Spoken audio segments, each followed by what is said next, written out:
नमस्कार, मी अनिल उपाध्ये. शिवसिद्ध बातमीपत्रात आपलं स्वागत आहे. पाहूया आजची बातमी.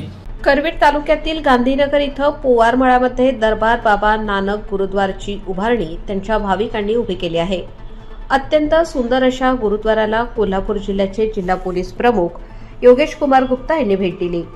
त्यांनी गुरु ग्रंथ साहेब यांचे दर्शन घेऊन गुरुद्वाराबद्दल माहिती जाणून घेतली. साहिल दरडा यांनी या गुरुद्वाराची संपूर्ण माहिती यावेळी त्यांच्यासह उपस्थितांना दिली. या गुरुद्वारामध्ये दररोज पहाटे 5 ते 6:30 या वेळेत नित्यनियमाने गुरु ग्रंथ साहेब या ग्रंथाचे वाचन केले जाते. दररोज संध्याकाळी 7 ते 8:30 या वेळेत आरती कथा वाचन केले जाते. त्याचबरोबर गुरु नानक, गुरु गोविंद सिंग यांच्याबरोबर अन्य संतांचा जन्मोत्सव, समाधी उत्सव असे विविध कार्यक्रम राबवले जातात. उल्हासनगरचे संत बाबा थिरीसिंग यांचा कृपा आशीर्वाद या गुरुद्वारावर आहे. भाईसाहेब जसकीर्तन सिंग, भाईसाहेब त्रिलोचन सिंग यांचे विशेष सहकार्य आणि आशीर्वाद नित्यनियमाने असते. उपस्थित भाविकांनी लंगरची व्यवस्थाही केली जाते.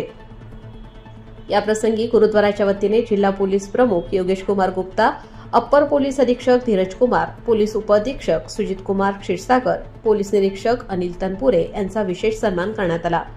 यावेळी साहिल दरडा, पक्षाराम दरडा, चंदीराम दरडा, बेबूसेठ बठेजा, रितू लालवाणी, अशोकलाल टेल्यानी, सुरेश छाबरिया, रवी मलानी, अमित बठेजा, अमित कटार, रिकी सचदेव, अशोक पंजवाणी, धीरज केसवाणी यांच्यासह भाविक उपस्थित होते.